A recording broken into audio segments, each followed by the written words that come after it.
All right, you guys been asking for it. Everything wrong with an LB7.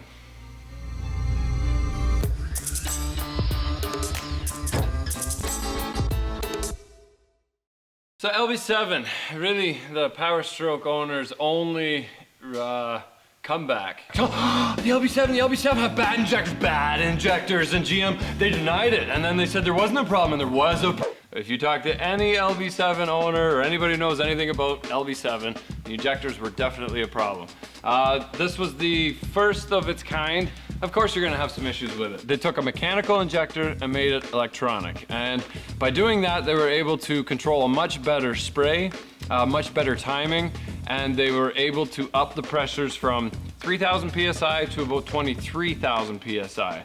Now the biggest issue with these injectors is they would actually leak between the solenoid and the cap here. So you would get a little trickle of fuel that comes down, and very, very common.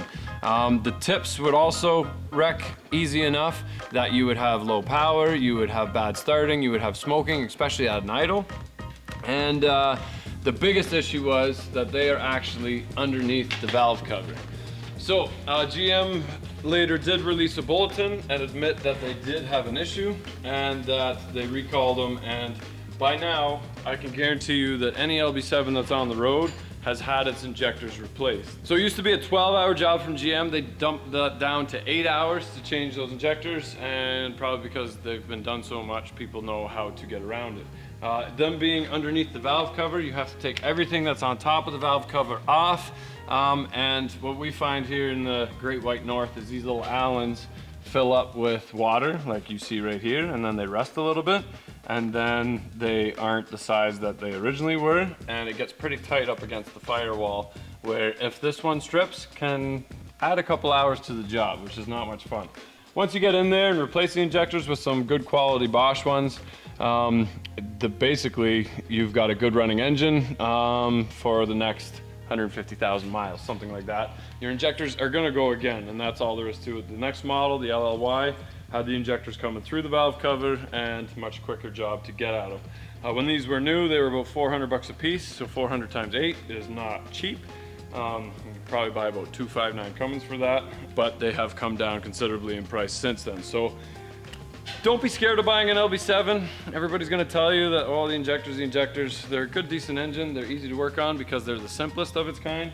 It's got an aluminum head, which makes the engine weigh about 800 to 850 pounds, which is considerably lighter than a 5.9 Cummins, which is about 1,200 pounds. So if you're doing a swap, like what we're gonna do with this one, makes for a nicer swap because it weighs about 400 pounds less. A couple other issues with these, besides the injectors, is this water pump. This water pump likes to leak. This one's got a little ding in it, so we're gonna have to replace that. And the issue with that is you have to pull the front balancer to get at this water pump. Don't know why they do that. Turns a small job into a big PIA, just because everything's kind of piled on top of each other. So expect to do your water pump at some point and expect to swear while you're doing it because you got a rad and a fan and everything else in the way. There's not a pile of room. Another issue with these is you've got a turbo that's in between the two heads in the valley, and it actually comes in behind, and the exhaust comes down the passenger side and comes down on the right there. Now the issue with that is this head back here likes to get hot and will eventually take out your head gaskets. If you keep it stock and don't beat on it, it's not gonna be an issue.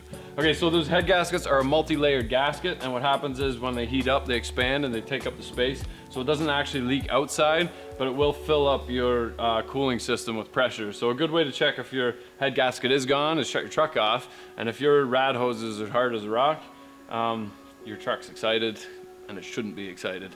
You're gonna do some head gaskets. The Allison back here is a great transmission, stock. If you are gonna start playing with injectors and different turbo and tuning it, the Allison, when it sees any slippage whatsoever, will go into a limp mode.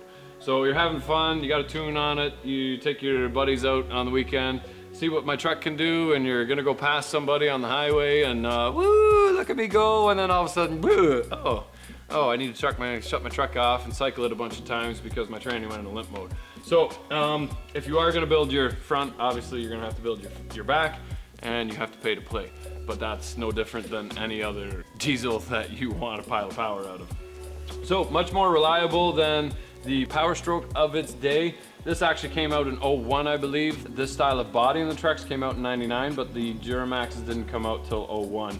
So the earlier years were the LB7, and the next model will be an LLY, and we'll be getting into that one in a little bit. We'll be tearing this one down. We're gonna build this one. It's gonna go into our C10 tow truck that's on an air ride, but we are going to check out an LLY that's the yard too, that we might be able to put the best of the two together. So stick around for that video. Comment down below if you've had an LB7 and if you have any more problems that I didn't mention. And otherwise, yeah, thanks for watching. Check out our Everything Wrong with Power Stroke and Everything Wrong with 5.4 Triton and Everything Wrong with the first gen Silverado. So anything on that first gen Silverado basically apply body wise to if it's got a diesel in it or if it's got the 5.3 or the 6 liter. So thanks for watching. Hope I got everything. Comment down below on what I forgot, and definitely comment that this is by far the best diesel engine of its time. Right?